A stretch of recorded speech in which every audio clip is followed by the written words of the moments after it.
What's going on, everyone? Welcome back to another episode of Primetime Sports Podcast, hosted by Joey Larry. So today is the NFL Draft, my favorite day of the year. I look forward to this every single year. This night is always special, watching guys get drafted in the first round. Hopefully the New York Giants can figure out what they're going to do with the 6th overall pick. I know there's a lot of rumors that they're going to trade up to number 3 or number 4 or number 5. I don't see that being the case. I think the Giants will stay put at number 6. But in this episode, I'm going to give a breakdown of my big board of my top 32 overall prospects in this year's NFL Draft. This is based on where I think guys will fall as prospects and how they will perform in the NFL. This isn't based on where I think guys will go in the draft. My number 1 overall prospect is Michael Penix Jr., quarterback out of Washington. I know it's a major hot take. I know people are going to disagree with me, but at the end of the day, we'll all have our opinions, and that's fine. And I know it's a hot take having him at number 1, and if I miss, I miss, but I do think Michael Penix has what it takes to be generational in the NFL. I think he's the most talented quarterback in this year's draft. The 2 knee injuries on the plant leg is definitely a concern. I know he's a lefty. I know he's 24 years old, but this kid is the best pure passer in the draft. 77 touchdowns over the last 2 years, over 9,500 passing yards in the last 2 years as well, while staying healthy and leading his team to the college football playoff final. I know that game was a tough loss against Michigan, and I know Penix struggled in that game, but that Michigan defense was great, and that's not how Penix played all year. That was a bad ending to his college career, I get it, but Penix is a very good quarterback. I don't really take that one game and hold that against him. I think this kid's the best quarterback in this year's draft. I know quarterback is the biggest position in the game of football. It's the most important position probably in all of sports, and that's why I have him at number 1. I think this kid has what it takes to be generational, one of the best in the NFL. Now moving on to my number 2 prospect, I have Malik Nabers, wide receiver out of LSU. I wasn't a fan of his comments about Daniel Jones in the past. Felt like a slight dig at him when he said the Giants needed to get a quarterback that could get him the ball. But it is what it is at the end of the day. I think Nabers will be a stud in the NFL. The Chargers have the 5th pick in the NFL draft this year. I've had mocks of mine where the Chargers take a tackle, but they're in the same position as the Bengals were a few years ago when they took Ja'Marr Chase. They added an explosive receiver in Ja'Marr Chase at number 5 for Joe Burrow, rather than addressing their offensive line that could use work. I think the Chargers will use the same idea, and I think they're going to take Nabers with the 5th overall pick. I do think Nabers, though, is the best wide receiver in this year's draft. With that being said, I think Rome Odunze is very close to Malik Nabers. He had 24 contested catches this past season, which is tied for first in the FBS. This guy can go up and get it. He can catch 50-50 balls, has great body control in the air, very good hands. Also a bigger sized receiver, which helps. I think this kid's going to be a stud in the NFL. I think he's 1A and 1B with Malik Nabers. Once again, this isn't where I think guys are going to get drafted. This is just based on where I think guys will end up performing in the NFL, how they will perform in the NFL, based on where they are currently in the draft. I'm not really going to take a guy that's a 7th-round pick and put him in the first round right now and say, he's a top 32 prospect of mine. This is for the most part based on guys that are day 1 or potentially maybe an early to mid to late day 2. So at number 4, I have Joe Alt, offensive tackle out of Notre Dame. He was great this past year for Notre Dame, allowed pressure on just 0.9, less than 1% of his pass block snaps this past season, the best among left tackles in the FBS. Then at number 5, I have Jaden Daniels, quarterback out of LSU. I think the guys that are being in the talks right now to be a top 5 pick, which includes Williams, May, Daniels, and J.J. McCarthy, I think Daniels is the best quarterback out of those 4 guys. Between Williams, May, Daniels, and J.J. McCarthy, I think Daniels is better than the other 3 guys in that group. I think he's a special prospect. Obviously, there's still some things he has to work on, but I do think that kid can be very successful in the NFL. Next up, my number 6 prospect, I have Terrion Arnold, cornerback out of Alabama. In 2023, he had a great season for the Crimson Tide defense, 5 interceptions, 12 pass breakups, first in the SEC in both of those categories. He also allowed only 1 completion over 20 yards in the year, which is very impressive. Seems like a very good kid, too. Would not mind to see the Giants trade down and take him at some point. I think that kid is going to be a special player in the NFL, a potential lockdown day 1 corner right away, like we saw Sauce Gardner do when he stepped foot in the NFL. Next up at number 7, I have an edge rusher, Dallas Turner from Alabama. This guy's going to get pressure no matter what defensive line he's on. He's a special prospect for sure. Then at number 8, I have Caleb Williams, quarterback out of USC. I'll get more into my opinions of Williams at some point, probably in the middle part of this episode. I think he's going to be a good quarterback, but the Patrick Mahomes and Aaron Rodgers comparisons really just are a little bit too much in my opinion, especially when a guy hasn't really played yet in the NFL. It's tough to really live up to that hype. Then at number 9, I have Laiatu Latu, an edge rusher out of UCLA. Another guy with a lot of production on the defensive line, just like Dallas Turner. I think he's a potential top 10 prospect. He's probably going to go middle of the first round, maybe 15 to 20, but I think he's going to be good in the NFL. Then at number 10, this is very high for him. I have Keon Coleman, wide receiver out of Florida State. I know people must be wondering why I have him this high, but I think he's going to be a better pro than people expect. I think he could be a better wide receiver in the NFL than Marvin Harrison Jr. I know that's a crazy hot take. You're probably wondering where I have Marvin Harrison Jr. I'll get to that in just 1 second. Then at number 11, I have Brian Thomas Jr., a wide receiver out of LSU. Big-bodied receiver who can go up and make plays. 4.38 for a 40-yard dash, 4.38 at 6'4", 209 pounds. A special prospect. I think he's going to be very good in the NFL. Was very good this past season for LSU. I think he's going to be very talented and a very productive player in the league. Then at number 12, I have Marvin Harrison Jr. out of Ohio State. I do think he's getting a little bit overrated. I know a lot of people throw that generational can't-miss prospect phrase out a lot. It's just really tough to live up to that hype. I think he's going to be a good receiver in the NFL. I might be wrong about this. I could be completely wrong, and he's one of the best receivers in the league the second he steps foot in the NFL. But I do think he's getting a little bit overrated. I think he'll be good in the NFL, not great. That's why I have him at number 12. I think he's going to be more of like a wide receiver too, which is a crazy hot take, I know. Just based on what I think and what I've seen, I think he's going to be a little bit like maybe Jerry Jeudy. Jerry Jeudy was drafted out of college to be wide receiver 1, had great footwork, great route running in college. Similar to Marvin Harrison Jr., a great all-around receiver who will be taken to be a wide receiver 1, but obviously with Jeudy not living up to that wide receiver 1 hype, he's now a wide receiver 2 in the NFL. I think the same could go for Marvin Harrison Jr. I think he's probably more talented than Jeudy, but I'm just basing this off of where they were drafted and how they were praised in the pre-draft process. Obviously, Jerry Jeudy was supposed to be one of the best receivers in the league with all the hype he got in college, but obviously things didn't work out in the NFL. We'll see what happens with Marvin Harrison Jr. I could be completely wrong about this, and he ends up being a stud. I would not be surprised to see that. I think he's going to be good, as I said. I just don't know if he's going to be that elite level that a lot of people are expecting. At number 13, I have Quinyon Mitchell, a cornerback out of Toledo. At number 14, I have defensive lineman Byron Murphy II out of Texas, who had 33 pressures this past season, which led the Big 12. He's a very physical defensive lineman who will make an impact in the NFL right away. At number 15, I have Olu Fashanu, a tackle out of Penn State, a guy that I've been high on in the draft process. Would not mind seeing the Giants maybe trade down potentially and get him and throw him in at right tackle. Then at number 16, I have an edge rusher in Jared Verse out of Florida State. He had a 17% pressure rate this past season, the best in the ACC, the 10th best in the FBS. He's going to be talented in the NFL as well. At number 17, I have Brock Bowers, a tight end out of Georgia. He led tight ends in yards over the last 3 years by more than 800 yards, if I remember right. I just don't value the tight end position enough. That's why I have him at 17th. But he's like a wide receiver in a tight end's body to some degree. I just don't value the tight end position enough to take him in the top 5 to 10 like a lot of people are saying he should be going in. I guess we'll see what happens, but I do have him at 17th overall just because, as I said, I don't really value the tight end position enough to put a tight end in the top 5 to 10 prospects in the draft.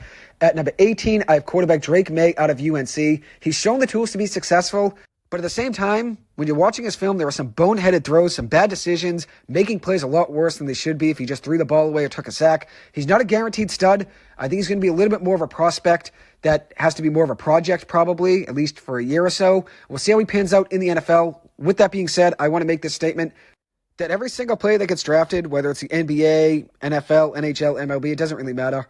At the end of the day, every single sport has their drafts, and I don't think any player is a guaranteed lock to live up to the hype that they're given. Yeah, they might at the end of the day. Guys do live up to the hype. I'm not saying they won't. But I think the can't-miss prospect phrase is thrown out there a little bit too much. At the end of the day, there's always a risk with every single player that's drafted in every sport. Obviously, some guys are going to go first overall because their talent and their potential is that great, and that makes sense, obviously. But at the end of the day, we've seen busts at every single pick in the NFL draft, MLB draft, NHL draft, NBA for that matter as well. There are busts in every single draft. Guys just sometimes don't pan out depending on their skill set, depending on where they're drafted in their situation. There's a lot of reasons guys might not pan out. So we'll see how things work out in this NFL draft. But I do have Drake May being lower than most people do here. And I think his situation is going to really matter. I think he's going to be a little bit more of a project, so I'll probably have to wait at least a season or so, let's say, to try to get everything down and try to get up to the speed to the NFL. So we'll see how he works out, but I do have him at 18. At 19, I have Talizi Fuaga, a tackle out of Oregon State. At number 20, I have defensive lineman Johnny Newton out of Illinois. At number 21, I have offensive tackle Troy Fatanu out of Washington. He was very good in Washington's run to the college football playoff. At number 22, I have cornerback TJ Tampa out of Iowa State. I'm very high on him. I think he's very underrated. At number 23, I have wide receiver A.D. Mitchell out of Texas. At number 24, I have Tyler Guyton, a tackle out of Oklahoma. Played a lot of right tackle in college. Didn't allow a sack this past season in 326 pass block snaps with a 1.1% blown block percentage, which was 11th best by Power 5 offensive tackles, according to ESPN. So those are some impressive numbers there. Then at number 25, I have edge rusher Chop Robinson out of Penn State. He's a guy that could go potentially, let's say, 10 to 15, but he also could fall late into the first round. We'll see how things do work out there, but the talent is there on the film. He has some good strength and he's physical as well. The issue, though, is that I've read a little bit about was maybe his leverage is a little bit of a worry, so maybe he has to work on that. But I do have him at 25th here in my top prospects. And at number 26, I've sent a Jackson Powers-Johnson out of Oregon. He's a guy that I'm high on. I think he's going to be a very good center in the NFL. At number 27, this is lower than a lot of people have him. I have offensive tackle J.C. Latham out of Alabama. I think he's going to fall in the draft, maybe to the late 20s or even early second round, which is a hot take, but I do worry about his size not completely translating to the NFL, like we saw with Evan Neal so far in his NFL career and Alex Leatherwood as well on the Raiders a few years ago. He's a big tackle from Bama that didn't pan out. Leatherwood and obviously Evan Neal hasn't panned out yet either. There is some time left off Evan Neal to figure things out, but I do worry Latham's game's not going to translate to the NFL. He's probably going to stay as a right tackle, which may hurt his draft stock a little bit. With that being said, though, a good amount of these guys in the first round that I have going, whether they're in my box here or on this, big board, a lot of these tackles did play a lot of right tackle in college, not much in the left tackle side, so it's not really, I guess, a negative on Latham's game, but I do think he's going to struggle in translating to his game. We'll see. I could be wrong. At number 28, I have Amarius Mims, a tackle out of Georgia. He's the biggest offensive lineman, I think, in the draft. When I remember looking at his numbers, I think it was like 6'8", 340 pounds, an absolute beast on the offensive line. The major question mark, though, is whether or not he can stay healthy. He only started 8 games at right tackle for Georgia. He missed the combine with an injury, did miss some games at Georgia as well. Didn't allow a sack, though, in 300-plus pass snaps, which is very impressive. The issue, though, is here, though, there is a risk, obviously, with staying on the field. It reminds me a little bit of Mekhi Becton, maybe, just a big offensive lineman that's huge. Obviously has some injury risk. Very good first punch, though, against opposing pass rushers, which makes him very dangerous and gives him a very high ceiling, but it is a risk since he is inconsistent. If he does pan out, he could be a franchise left tackle, but I do think he has a chance of falling out of the first round. Now moving on to number 29, I have Tyler Nubin, a safety out of Minnesota. Very good in the run game. Maybe his best attribute is his ability in the run game. Also tackles very well. Minnesota's all-time leader with 13 interceptions. An absolute ball hawk. Would not mind seeing the Giants take him at some point. Then at number 30, I have Devontae Walker, a wide receiver out of UNC. He's a guy that transferred to UNC for a senior year from Kent State. He balled out for Kent State against some big competition in games against Georgia and Oklahoma when he was playing for the Golden Flashes. He has to be a little bit more consistent as a route runner. I think that's a worry. He can't just be a fly pattern type of player. You have to be able to run different types of routes in the NFL. You can't just stick to one route because the defense can obviously guess that pretty easily, but that's something he can work on. He does have the ability, though, to be a big-time wide receiver in the NFL. I do have faith in him. He's one of my favorite wide receiver prospects in this year's draft. Then at number 31, I have Cameron Kinchins, a safety out of Miami. He's a safety that's not afraid to get involved in the run game. He tracks the ball very well in air. He was once considered to be a day 2 pick in the early part of day 2, but now he's projected to be late day 2, maybe even day 3, but I still see him being a better prospect than people are giving him credit for, and that's why I have him at 31. Then at 32, to round up my top 32 players on my big board, I have wide receiver Xavier Legette out of South Carolina. He had 10 catches of 30 or more yards this past season in 2023, the second most in the FBS. I see some DK Metcalf in this guy. I think he can be a big-time receiver in the NFL. Would not be surprised if teams go up and try to trade for him, let's say, in the middle of the first round, maybe 20 or 22. We'll see where he goes. There's a chance he maybe even falls out of the first round. I know that's where he's projected. At one point was day 2, but he's been flying up draft boards over the last month or so. Would not be surprised to see him as a day 1 pick. Now moving on, I'm just going to break down some positions. So I'll give my top 10 quarterbacks, my top 10 running backs, my top 10 wide receivers, and my top 10 cornerbacks. So QB, wideout, running back, and then I'll also give cornerback as well. So start out with quarterbacks. I've already mentioned him, Michael Penix Jr. I'm very high on this guy. He's my number 1 quarterback in this year's draft. After dominating in 2022 for the University of Washington, he made the decision to go back for another year and brought them to the college football playoff, brought them to the national championship game. Even though the outcome was not what Penix wanted, he showed his toughness in that game. I know a lot of people talk about the injuries, but he's got the most live arm in this year's draft.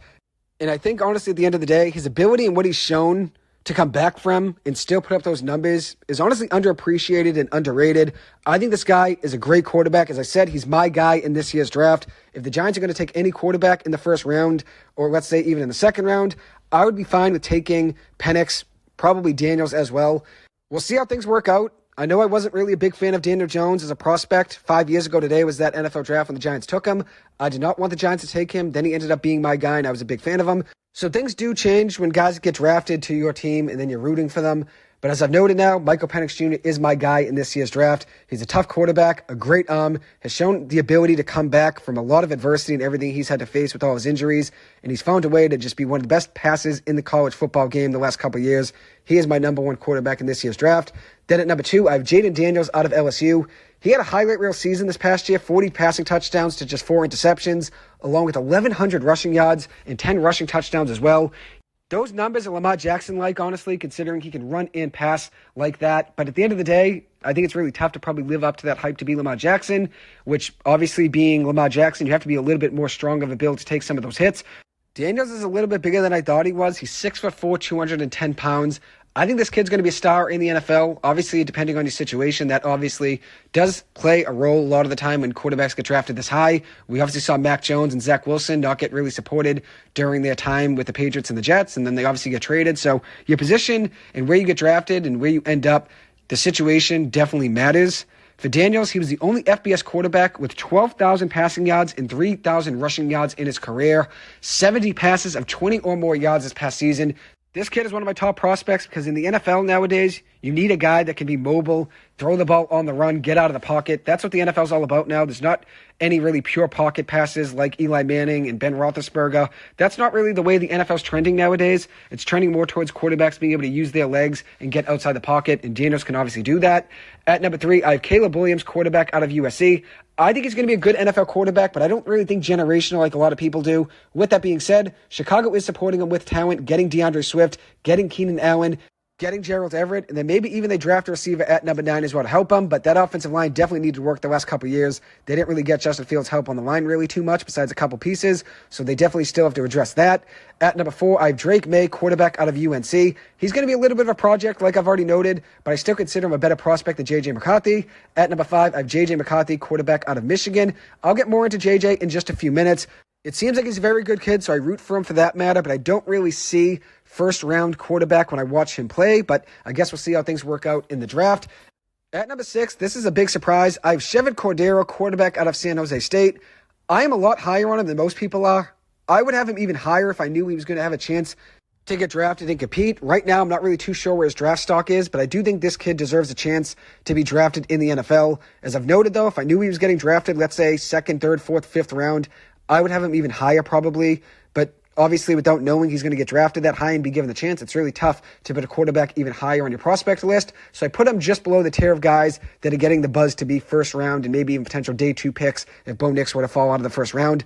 But this guy was making NFL throws on a weekly basis for San Jose State. He's a big reason I watched a lot of their games this past season. I think he's a very underrated quarterback. He deserves more buzz. He wasn't getting any buzz in the pre-draft process, but this kid has the arm talent and the ability to be a quarterback to some capacity in the NFL. He definitely deserves that opportunity.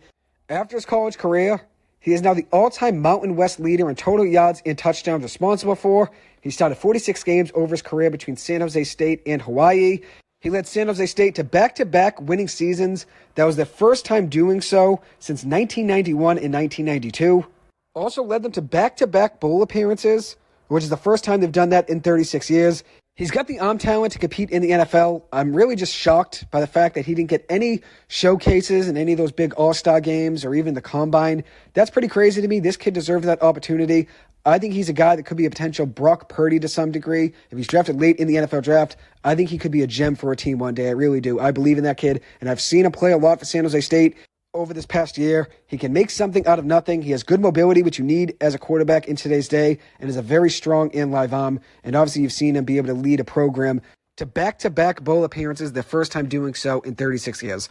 At number 7, I have Michael Pratt, quarterback out of Tulane. I really liked what I saw from him over the last couple of years, especially Tulane's bowl win over USC in 2022. In that game, 234 yards passing from and 2 touchdowns. Led the game-winning drive at the end of that game to beat Caleb Williams in USC in 2022. Very good mobility, can also run the ball as well. And from what I heard about his story over the last couple of days, he's had to go through a lot in his life. This kid is one tough kid who's had to battle a lot of adversity, but he always finds a way to get back out there and still compete with his teammates. I'm rooting for that kid to do well in the NFL. At number 8, I have Joe Milton, quarterback out of Tennessee. Accuracy is definitely an issue for him, but he has an absolute cannon of an arm, just not really accurate at all. Good mobility as well, but I don't really see him being a starter in the NFL, but we'll see how things work out. He is an intriguing prospect because of the arm. At number 9, I have Bo Nix, quarterback out of Oregon, which honestly, now that I'm looking at this list, I should probably have Bo Nix right around 6 or 7, so right around Chevan Cordeiro or Michael Pratt. Having him below Joe Milton and Michael Pratt is probably a little bit too harsh, so maybe if I could change that list, I would put him maybe right after Chevan Cordeiro. I'd put Bo Nix at 7, let's say. He's an older quarterback, had very good seasons at Oregon the last couple of years, very high in touchdowns. The numbers did look good, but I don't really think his game translates well to the NFL, so I don't think he's really going to succeed. I don't think he's a first-round quarterback when I watch him play. Maybe second-round quarterback, maybe just if you want to take a chance at him there, but I know he's getting a lot of first-round buzz to be a first-round quarterback. I don't really see him as that, but that's probably where he'll end up getting drafted. Then at number 10, I have Spencer Rattler, quarterback out of South Carolina. A few years ago, he was being compared to Patrick Mahomes at one point, and then the hype really fell off since then. He does have some good arm talent, but I think he's a backup in the NFL at best. Now my top 10 running backs. Once again, these are my top 10 prospects based on how I think guys are going to perform in the NFL, not based on where I think they're going to get drafted. I'll probably be off with a good amount of these, but that's the best part of draft season. Nobody knows how guys are going to pan out in the NFL. Situation definitely matters. Staying healthy definitely matters. Skill set definitely matters. And then obviously the scheme you're in definitely matters. So at the end of the day, nobody knows how guys are going to pan out, but that's the beauty of doing the draft process and ranking guys and doing mock drafts. That's what makes this really fun at the end of the day, is the uncertainty of sports. We'll obviously have to see how things pan out, and that's the beauty of the game in the NFL. So we'll start out with my number 1 running back, and that's Trey Benson out of Florida State. He had multiple leg injuries at the start of his career at Oregon before transferring to Florida State and really turned things around. He's a very elusive and shifty back. He forced .41 missed tackles per attempt, which was best in college football in 2023. That was even better than Bijan Robinson in his college career. So obviously it shows Benson is an elusive back. He's only 21 years old as well. I know the injuries are an issue, but he does have the ability and the talent to be a potential difference maker for an NFL team. At number 2, I have a surprise guy here, and that's Ray Davis, a running back out of Kentucky. I think he's a very good all-around back, runs with very good vision, and has good hands. I have a 3rd-round grade on him. He's probably not going to go into the 4th round, but I have a 3rd-round grade on him. I think he could be potentially the best back in the NFL draft. That's why I have him this high, but I only have him at number 2 rather than number 1 because of his age. He's 24 years old, which is older for a running back. But last year, 1,450 yards from scrimmage with 14 rushing touchdowns and 7 touchdowns in the air, so 21 total touchdowns. This kid's going to be a gem no matter where he goes. We'd love to see him on the Giants. Next up is Jonathan Brooks out of Texas. Likely goes in the 3rd round, but would not be surprised to see him go maybe late 2nd round.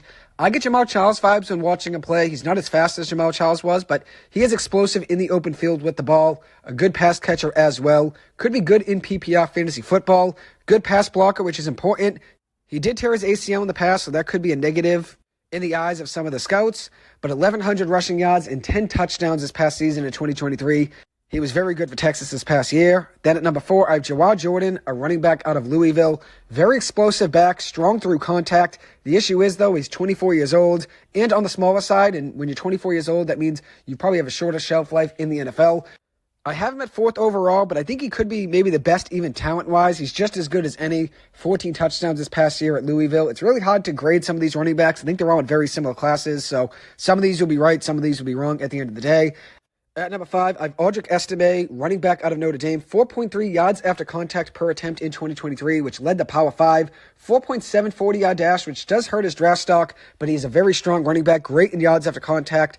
Good explosive run rate as well, which shows he can be successful in the NFL. I think he'll be a good back in the league. Wouldn't mind seeing the Giants maybe take him either. I mean, there's a good amount of these guys that I think the Giants will be in competition to try to get. At number 6, I have Jalen Wright, running back out of Tennessee. Home run hitting speed, good acceleration, very good vision and speed. One knock on him is that he had huge holes to run through, so maybe if he's on a team that doesn't really have a great offensive line, he could struggle. But that goes for every running back. That goes for every single player, I think, that plays behind the line of scrimmage, quarterbacks and running backs. They need some holes to open up. They need some time to try to throw the ball and obviously try to get around some of the defensive linemen. So obviously having holes definitely helps. But Wright did show the ability to hit the hole, find the hole through some good vision, and also outrunning defensive backs. Number 7, I have Braylon Allen, running back out of Wisconsin, only 20 years old, just a redshirt sophomore, if I remember right. A strong player who could bounce off of tackles, Ball security is a worry, which I think keeps him outside of the top 5. At number 8, I have Bucky Irving out of Oregon. Great change of pace back, not afraid of contact, 4.55 40-yard dash, but I think he's quicker than that with the ball. At number 9, I have Marshawn Lloyd, a running back out of USC, a quick back who is shifty, decent hands as well. He did tear his ACL in the past, but he can be a guy that I wouldn't mind seeing the Giants take maybe in the middle rounds, let's say 5th or 6th round. That could be late for him, though. I think it's really tough to grade some of these running backs and project where they're going to go. Then at number 10, I have Blake Corum out of Michigan. 27 touchdowns this past season for Michigan. An agile runner with a lot of experience. Always finds the right holes to hit. One thing, though, is that he needs to be better in pass protection. I'm not as high on him as most, but I still have him here in the list at number 10. My top 10 wide receivers now, I have Malik Nabers at number 1. Could be a game changer right away in the NFL, like we saw Jamar Chase change that Bengals offense. Great speed, explosive runner, 14 touchdowns this past year with Daniels. I think he's a very talented wideout. He's my 1A. My 1B is Rome Odunze out of Washington. 6'3", 212 pounds, 13 touchdowns this past season with Michael Penix. Excellent size, elite ball skills, unreal in contested catch situations. He has the chance to be the best receiver in this draft. We'd love to see him in New York. The Giants have not had a 1,000-yard receiver since Odell Beckham Jr. in 2018. So I think they're going to address that wide receiver need in the first round. At number 3, I have Keon Coleman out of Florida State. Based on value, I think he's going to be a steal. He could go late first, maybe even second round. He's a big-bodied receiver who can track the ball very well. 11 touchdowns this past year for Florida State. I think he struggled in the combine, if I remember right, and that might have hurt him in some of his draft stock. But if you watch his film, that kid can be a player in the NFL. Then at number 4, I have Brian Thomas Jr. out of LSU. A big receiver, 6'3", 209 pounds. Great size, good speed as well, which that's a very good mix to have, size and speed. He ran a 4.33 40-yard dash. I think he's better in contested catch situations than he gets credit for. I think he can go up and find a way to track the ball better than some other receivers in this draft. I don't think he really gets the recognition for that he should. 17 touchdowns this past season. He's a playmaker. Then at number 5, I have Marvin Harrison Jr. out of Ohio State. I think Harrison, like I've said, could be Jerry Jeudy, where a lot of people see generational talent or see him as potentially wide receiver 1, and he's a very good route runner, found a way to get open in college, good hands, which that's obviously something Marvin Harrison Jr. does very well. He gets open and has very good hands. I think he gets drafted to be a number 1 wide receiver, but I think he ends up being maybe a wide receiver 1.5 or a wide receiver 2 in the NFL. It's crazy how the comparisons are nowadays for a lot of these prospects and being compared to Aaron Rodgers and Patrick Mahomes and Larry Fitzgerald and AJ Green. It's crazy the comparisons guys get nowadays. I understand you have to give some comps for players when you're analyzing them and where you think they're going to end up in the NFL and how you think they're going to perform, but it's really tough to live up to some of these expectations. I think Harrison will be good, but like I've already said, I don't know if he's going to be elite in the NFL. Then at number 6, I have A.D. Mitchell out of Texas. He's just as talented as any receiver in this draft. A lot of people are questioning his character in the draft process, but his talent on the film definitely shows up every time you watch him play. At number 7, I have Devontae Walker out of UNC. I think he can be like Dez. He's 6'2", could go up and get it. I think he's underrated in the draft process, especially if he's drafted, let's say, middle of the 3rd round, beginning of the 3rd round. That would be an absolute steal. At number 8, I have Xavier Legette, a wide receiver out of South Carolina. The combination of speed and size makes him very dangerous on deep balls. 17.7 yards per catch this past season. Very good at tracking the ball in the air. He's going to make a franchise quarterback very happy if they find a way to pick him up and have it work in their offense. At number 9, I have Malachi Corley out of Western Kentucky. Probably projects as a day 2 pick, but he can be a gem in the rough. 984 yards and 11 touchdowns this past season. 5'11". I think he can be a gadget type of wide receiver in the NFL, like we have seen with Deebo Samuel in the league, maybe Curtis Samuel as well. I think this guy could be a similar player like that in the NFL. Then at number 10, I have Troy Franklin out of Oregon. He's probably going to end up being a middle of day 2 pick as of right now. He's a speedster who is good after the catch, could be dangerous on a fly pattern, but he's 6'3". I don't think he really uses his size well enough. If he played a little bit more physically and maybe put on some muscle, it could definitely help him in the 50-50 game and maybe make him more dangerous, like a T. Higgins type, but I don't really see him as that, unfortunately, so I think that definitely hurts his draft stock a little bit. So now I'm going to move on and give my breakdown of cornerbacks. At number 1, I have Terrion Arnold out of Alabama. I think he's the best overall, probably the safest defensive back to take in this year's draft. A quick corner with unreal recovery speed, a great IQ. He's not afraid of tackling. Even though proper form tackling is somewhat of a weakness for him, he's not afraid of making tackles, and that's what defensive backs have to do in the league today. I think he's going to be a Pro Bowler in no time, a lockdown corner who could be the best in the league, in my opinion, at some point. Then at number 2, I have Quinyon Mitchell out of Toledo. Mitchell is my guy in this year's draft. He's a guy that I would love to see the Giants potentially get in a trade down. The same goes for Terrion Arnold. I think they need a cornerback opposite Deontay Banks. Cornerback 2 is definitely a need for them. Mitchell could be that guy for them if they were to trade down. I think the highest ceiling for any of the cornerbacks is probably Quinyon Mitchell. I know he's coming out of a smaller conference, and that makes a lot of people worry, but I think this kid can be a player in the NFL. He had one game in 2022 where he had 4 interceptions against Northern Illinois, including 2 pick sixes. He ended that season with 5 interceptions. He only had 1 this past season, but 45 pass breakups in 43 career games at Toledo. I know it's a small school. People may worry about that, but this kid is a tackler. He's athletic. I think he can keep up with any receiver in the NFL. Excited to see what he does in the league. At number 3, I have TJ Tampa out of Iowa State. He's a hard-hitting cornerback who is very good in coverage, tackles well, and can hit hard. I'm very high on him. I think he's going to be a steal, maybe late first, early second round. I think Mel Kiper is very high on him as well, if I remember right. We'll see what he does in the league, but I have him as my number 3 overall corner. At number 4, I have Kool-Aid McKinstry out of Alabama. He's better in man coverage than he is in zone, in my opinion, so I think maybe where he gets drafted could end up being based on the scheme that the defense plays. He was consistent in all 3 years at Alabama, a lot of experience, also good punt return as well, which adds some special teams ability there, strong athleticism. At number 5, I have Mike Sainristil out of Michigan. He's beginning to fly up draft boards over the last couple months now. Very versatile in coverage, has the ability to play slot or outside in the NFL, made some big plays for the Wolverines in their ring season this past year. He's been great for them overall. He made the transition from wide receiver to cornerback and ended up changing his whole career. He's a kid from Everett, Massachusetts, so I've been rooting for him since the beginning. It's great to see him doing big things on the big stage. At number 6, I have Nate Wiggins out of Clemson.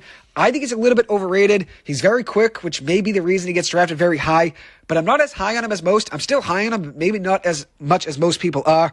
He did give up only 1 completion of 20 yards this past season, which is impressive, but I do think his game might not translate perfectly to the NFL. That's just a guess, but we'll see how things work out. At number 7, we have Kamari Lassiter out of Georgia. I think he needs to be better at turning his head. From the film that I watched, he needs to be better with that. He has a lot of experience, though, playing on Georgia's defense, and has shown flashes of very good instincts as well. I think he ends up being an early day 2 pick. At number 8, I have Max Melton out of Rutgers, a 4.39 40-yard dash. He's best in zone coverage, I would say, rather than man. Plays aggressively and physically. 3 interceptions this past season. His brother's Bo Melton on the Packers, and a very underrated receiver that I'm a big fan of. I think Max Melton could be a good pickup for the Giants potentially if they were to get him at some point in day 2. Then I have Elijah Jones, a cornerback out of Boston College. Value-wise, I think he's going to be a steal. I'm going to dive a little bit more into his numbers in a few minutes. At number 10, I have Cooper DeJean out of Iowa. I'll get more into him in a minute as well. I'm not really as high on him as most. I may be wrong. We'll see how things work out. Based on where he's going to be drafted, he's probably going to be drafted somewhere in the top half of the first round, maybe middle of the 20s, maybe if he were to fall a little bit. But I'm not as high on him and not really as big of his value being a first-round cornerback or safety. I think he probably projects more as a safety, to be honest, but a lot of people are considering him more of a cornerback. I can't deny his stats. He didn't allow a touchdown in coverage this past season, which is impressive, but I do think he's overrated. A little bit overrated. I would probably draft him, if I'm going to draft him, probably early second round. I don't really see him being a top 15, top 20 talent. Could be completely wrong. I guess we'll see how things work out, but I do think he's a little bit overrated the way he's been drafted in a lot of mock drafts. So now I'm going to move on and talk about some guys that I think are a little bit overrated that are expected to be high first-round picks. This isn't in any order. Cooper DeJean's a guy I was just mentioning. Seems like more of a safety in my opinion. He's a good tackler, but I don't really see as much hype when I watch him play as other people do. He was good on special teams. That was most of his highlights that I saw. I do not see first-round talent when I watch him play. I'd say he's probably an early day 2 pick in my eyes. Next up is Caleb Williams. I don't see the Aaron Rodgers, Patrick Mahomes hype there. I think that's really high praise to live up to. I think he's probably more of a Kyler Murray, which he's still a good quarterback, Kyler Murray, but he was drafted to be a franchise-changing quarterback. Has never fully lived up to that expectation just yet. I think Caleb Williams would be similar, a good quarterback, but maybe not elite. At number 3, I have J.C. Latham out of Alabama. I think he's going to be drafted probably middle of the first round, but I think that's too high for him. I think he's going to have some holding problems in the NFL. I know he didn't really struggle too much at Alabama, but I don't know if his game's going to translate that well to the NFL. Once again, I could be wrong. Then at number 4, I have Drake May. He has the arm talent and the accuracy, but the occasional terrible interception when you watch him play. He tries to do a little bit too much when plays break down, rather than just throwing it away or maybe even taking a sack. He tries to make something happen, and it ends up being a horrible play, which at the end of the day, that's similar to Josh Allen. I know a lot of people are comparing him to that, where Josh Allen will have a great throw, one that you've never seen a quarterback make, and then the next play, he'll have a boneheaded throw over the middle that gets picked. One thing that could be an issue for Drake May, I think, is progressions in the NFL. I would not mortgage the Giants' future to go out and get him. I'm not really believing those reports. He could be a guy that maybe the Patriots take at number 3, which that's the way things are looking right now. I think the Giants are really just using that as a smokescreen, so teams behind them would trade up and think the Giants wanted a quarterback, so they would jump the Giants, take a quarterback, so then the Giants would have a better pick at any receiver they want with the 6th overall pick. An underrated ability, though, of Drake May's game is his athleticism. He's a very athletic quarterback. None of these quarterbacks, though, are can't-miss prospects. Like I've already said, I don't really think there's ever any can't-miss prospect in any sport, just because it's a lot of pressure to live up to, and you never know how a guy's going to perform in the NFL or the NBA based on their situation, whether or not they stay healthy. It's hard to know whether or not a guy's going to pan out in the league and translate, so maybe my opinion of that will change one day about being a can't-miss prospect. But when I look back, I used to think guys are can't-miss prospects, and then they didn't really always work out. So that's why I do worry about that phrase just a little bit. Then at number 5, I have J.J. McCarthy. I don't really see a first-round quarterback when I watch him play. He wasn't really asked too much in that Michigan offense. So it's really hard just to hand him the keys to a franchise without knowing if he can carry a team and elevate everyone. You don't draft a quarterback high just to do it, in my opinion. He was a winner at each level, though. He won the high school state title one year, I believe, in high school, made it to the state title game in all 3 years, in 2017, 2018, and 2019. He was 8-0 at IMG as a senior, and then was in 2 college football playoff runs with Michigan in 2023 and 2024. He obviously is a winner at each level, so that is important. But like Lance Zierlein pointed out from NFL.com, he was 63-13 between high school and college, which is impressive, and obviously does have arm talent. But the issue, in my opinion, is this. He's probably going to go to a team, let's say like the Patriots, where there isn't really that much around him. And it's going to be hard for him to elevate his game because he's never really struggled at any point at any level, just like Mac Jones. Mac Jones never struggled at any level, gets to the NFL, obviously doesn't really have enough around him, that Patriots offense, and he struggled. And I'm not saying Mac Jones is the same as J.J. McCarthy. McCarthy probably has a better arm, and I would say definitely has better footwork. So better arm and better footwork from McCarthy. And I think he's probably better in both those categories than I've given him credit for before, but I wouldn't really take him until, let's say, the second round. I know it's a hot take, but I don't really see him as a first-round quarterback. With that being said, though, he seems to be a really good kid in the interviews I've watched, so I wish him well, but I don't really see him being a top 5, top 10 talent.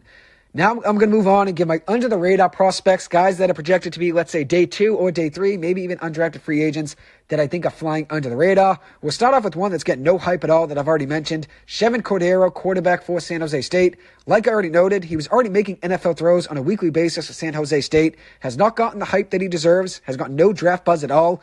But I think he could be the Brock Purdy of this year's draft, maybe fly under the radar and then become a star. Who knows? We'll see how things work out, but I definitely think he deserves a chance in the NFL. He has the talent to play in the league, even if no one talks about it. People can continue to sleep, but this kid definitely deserves an opportunity to show what he can do. Next up, I have Jarrian Jones, a cornerback out of Florida State. He's likely going to be a pick in the middle of day 2, but I think he's going to be a steal. He was the 3rd highest cornerback rated in PFF ratings this past year with a 90.4 rating. He's a slot cornerback with very good ball skills, strong instincts, and not afraid to tackle. I have a second-round grade on him, but he probably goes in the 3rd round. Next up, I have a tight end in Cade Stover out of Ohio State. Likely a 3rd or 4th round pick, but he can be great value at one of those picks there, whether it's the 3rd round or the 4th round. He's a 6'4", 247-pound tight end, prototypical NFL tight end type of build, a great pass-catching tight end. Reminded me of Daniel Bellinger a little bit when I was reading about him. He's a very good pass blocker, has good hands, just like Daniel Bellinger, and obviously Daniel Bellinger did fly under the radar in the NFL draft. He made the transition from defensive end to tight end a few years ago, so there's definitely room to grow here for Cade Stover. With the Giants' future obviously being in question for Darren Waller, we don't know if Darren Waller is going to come back or not. I think he ends up retiring, so I think the Giants could look to add a tight end to potentially fill his spot, and Stover could be that guy. I think he's going to be a good tight end in the NFL. Then I have Dwayne Carter out of Duke, a defensive tackle who stands at 6'2", 302 pounds. Very good size for a run-stopping D-tackle. Has to be better with his hands. That's definitely a weakness for him. Coming off a disappointing 2023 season, only had 3.5 tackles for loss and no forced fumbles in 2023. But in 2022, he was great. 11.5 tackles for loss, 3 forced fumbles. Saw him play against BC in that season and was very impressed. I think he probably ends up being a 5th-round pick. But I think value-wise, that's a steal because if he had a better season like he had in 2022, if he did that again in 2023, he probably would have been a 2nd or 3rd-round pick. Next up, I have Odu Hilaire, a wide receiver out of Bowling Green. This kid has very good speed and can be a deep threat in the league. His 40-yard dash was only a 4.58, but I think his body control and his ability to track the ball in the air is very underrated. He tracks the ball very well. He makes tough catches look very, very easy. He's likely to be a pick probably in the middle of the 5th or 6th round. Watch him be a fantasy football steal this year, though. I predicted Puka Nacua would be a guy that people would have in their fantasy team last year that would end up being a steal. I think I did that right before the NFL season began, so it wasn't in the draft process, but right before the season began. And I think Odou-Hilaire, depending on where he gets drafted, could be a gem for any NFL team and maybe even a fantasy football team as well. He had 10 touchdowns in 2 years at Bowling Green with 12.4 yards per catch. I think he's faster than 4.58, though. I think he can show that whenever you watch his film. I think he's faster on the field than maybe he was in that 40-yard dash. Next up, I have David White Jr., a wide receiver out of Western Carolina. 6'4", under-the-radar wide receiver that can run a 4.5 and can get open. Plays physically, a great route runner as well. He's going to be a gem, I think, potentially. Maybe if he were to be an undrafted free agent, maybe a team brings him in. At number 7, I have Elijah Jones out of BC. He's a guy that has gotten a lot more buzz over the last couple months, and that's because he had a great run at the Combine, a 4.44 40-yard dash, which was 10th best among cornerbacks. His top speed on that 40-yard dash was 23.29 miles per hour, 5th best among cornerbacks at the Combine. He led the BC team with 5 interceptions this past season, tied for first in the ACC. Only allowed a 32.5% completion percentage, which was the lowest among FBS cornerbacks. Also allowed an 18.1 passer rating when targeted, the lowest among cornerbacks as well in the FBS. He should definitely get more buzz than he's getting. He's getting more buzz now than he was, let's say, 4 or 5 months ago, but he should be getting even more. I think this kid can be a good player in the NFL. Next up, I have Dylan Laube, a running back on UNH. Very good pass-catching running back. Brought in 68 catches in 2023, 15 more than any other running back in the country. He could be a steal depending on where he ends up. And obviously, a lot of these guys I'm predicting could be potential gems. A lot of these guys might not even get that opportunity to show what they can do, but if they get the right opportunity and get a team that can believe in them, maybe they could be potential gems like I'm predicting, which, as I've said, a lot of these guys might not even get that opportunity. We'll see how things work out. One guy that will get an opportunity is Patrick Paul, a tackle on Houston. I've seen grades on him being a 3rd-round pick, a 4th-round pick, a 5th-round pick. It's really hard to know where he's going to go. But 6'7", 315 pounds. He started 3 years for the Houston Cougars. His footwork is definitely a negative. That needs to get better. That's why I don't think he goes until probably day 2 or day 3. But he has the prototypical left tackle size, so maybe he can work on his technique a little bit. Next up, I have Keaton Slovis, a quarterback from BYU. Was at one point projected to be a top pick while in college, but was never able to fully live up to the hype after a very good freshman year at USC. Had 30 touchdowns at Southern California in his freshman year, but never really lived back up to that hype. But the size is there and the potential is there. The athleticism isn't great, though, so that definitely is a negative in his scouting report. Next up is Dominique Hampton, a safety from Washington, 6'2", 215 pounds. He's a very fast and strong tackler, which you need to be able to tackle as a defensive back in the NFL. Versatile as well in coverage, can line up against slot guys or even a tight end since he plays a little physical. I would like to see him maybe be a late-round pick to the Giants. At number 12, I have defensive lineman Fabian Lovett out of Florida State, 6'4", 318 pounds. Was a very good run stopper for Florida State. Has a size to clog holes in the running gaps in the NFL. And even though I'm naming all of these guys, this isn't a ranking of the most underrated guys in the NFL. This is just a list of all the guys that I felt like were underrated, but it's not a ranking, just to make sure you guys know that. But at number 13, I have Kalen King out of Penn State. He had a tough year, has shown flashes of greatness, though, at the cornerback position. In his last 2 years at Penn State, he only allowed 1 touchdown in 597 pass coverage snaps, 3 interceptions, 10 pass breakups, and a 62.6 passer rating allowed per PFF, an 82.6 coverage grade. He went from being a potential day 1 pick in some mock drafts at the start of this past college football season, so now being a late day 3 pick, that's honestly making him underrated at this point. Then I have wide receiver Jacob Cowing out of Arizona, 90 catches for 848 yards and 13 touchdowns this past season, a veteran wide receiver who can make plays, shown the ability to do that the last couple of years at Arizona. A worry for him, though, is his size and strength, but I think his speed definitely helps him and makes up for that. He could be a steal in the 5th round. We'll see how things work out. I'll probably be wrong about a lot of these guys, but the beauty of the NFL draft, like I've already noted, is nobody knows how guys are going to perform until they get on the field. Then the last guy I'll mention as an underrated player is Tyrone Tracy, a running back out of Purdue, played 5 years of college football as a wideout and then became a running back this past season. He could be a great sleeper at the running back position, though. He has great hands since he was a wide receiver at one point. He was 4th in the NCAA this past season with 0.42 missed tackles per attempt. He was 11th in yards after contact per attempt as well. So good balance, strong runner, obviously agile as well. He's elusive and shifty, worth the flyer in the later rounds.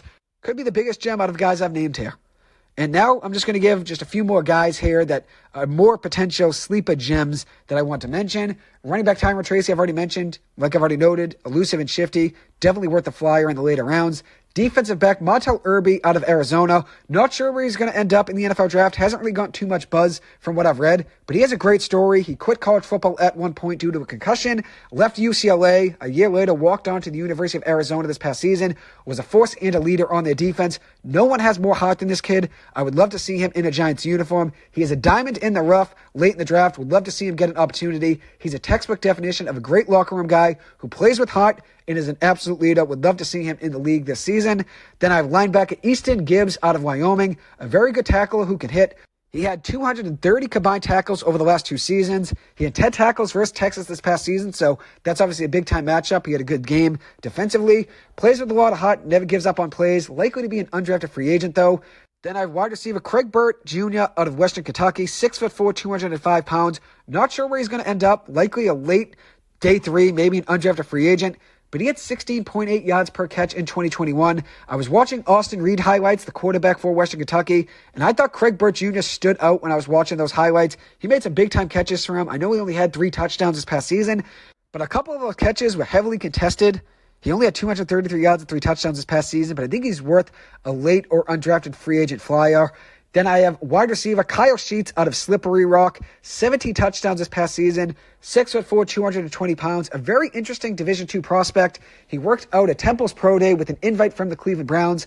He can box defensive backs out well since he is big, 6'4". He's athletic enough to also hurdle a guy as well, so the athleticism is there. He's likely going to be an undrafted free agent, though. Then I safety Akeem Dent out of Florida State. Could be a late day 3 or an undrafted free agent. He was a very good veteran on a very good Florida State defense, a physical tackler, reads a quarterback well. Got beat a good amount, though, on deep shots, which is somewhat of a reason he's being not valued as high as he should be. But I think if the Giants can maybe bring him in as an undrafted free agent, that would be great. But I'm wishing that kid all the best. Hopefully he gets an opportunity. Then the last guy I'll mention is Kyrie Robinson, a running back out of San Jose State. I watched a lot of their games this past season because I'm a big fan of Chevin Cordero. I thought Robinson was a very balanced runner. He hits the hole very well. An issue for him, though, is fumbling. And that's obviously the biggest part of being a running back in the NFL. So he has to be better with ball security in order to get into the league. I could see him being a productive back in the league, though, in the right system, maybe. In a potential running back by committee situation, maybe he could be the third back. But I think he could have a spot in the NFL somewhere. Anyways, that'll wrap up this episode. Thank you guys so much for taking the time to listen to this. As always, I appreciate it. I hope you guys have a good one. I'll see you guys in the next episode. Thank you.